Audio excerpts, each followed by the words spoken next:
सन्नी सागर entertainment channel के लाल button को दबा दीजिए और नए नए गानों का मजा लीजिए।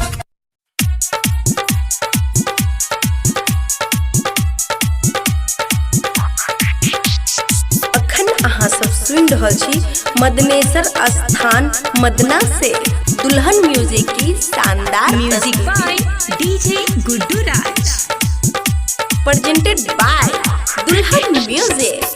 तोरा पे खर्चा 1000 किया करियो, तोरा पे जिंदगी बेकार किया करियो, कभी न लबही तो प्यार किया करियो गई, कभी न लबही तो प्यार किया करियो गई, कभी न लबही तो प्यार किया करियो।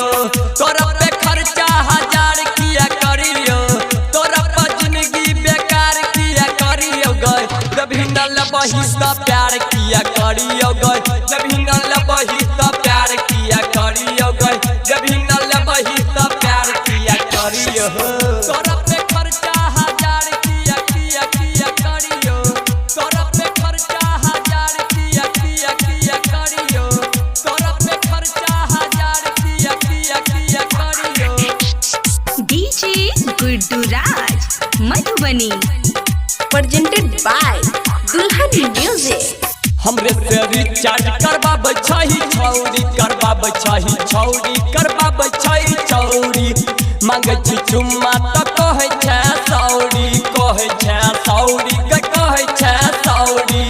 तोरा पे खर्चा 1000 किया करियो, तोरा पे जिंदगी बेकार किया करियो, तोरा पे खर्चा 1000 किया करियो, तोरा पे जिंदगी बेकार किया करियो, कभी न लबही तो प्यार किया करियो गई, कभी न लबही तो प्यार किया करियो गई, कभी न लबही तो प्यार किया करियो।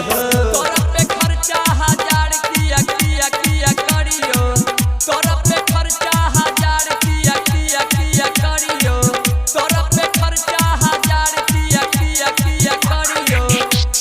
DJ Guddu Raj Madhubani, presented by Dulhan music.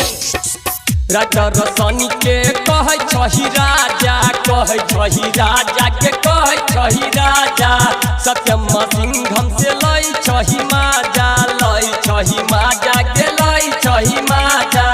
अब तोहर इंतजार किया करियो गई, अब तोहर इंतजार किया करियो गई, अब तोहर इंतजार किया करियो गई, अब तोहर इंतजार किया करियो गई, कभी न लबही तो प्यार किया करियो गई, कभी न लबही तो प्यार किया करियो गई, कभी न लबही तो प्यार किया करियो।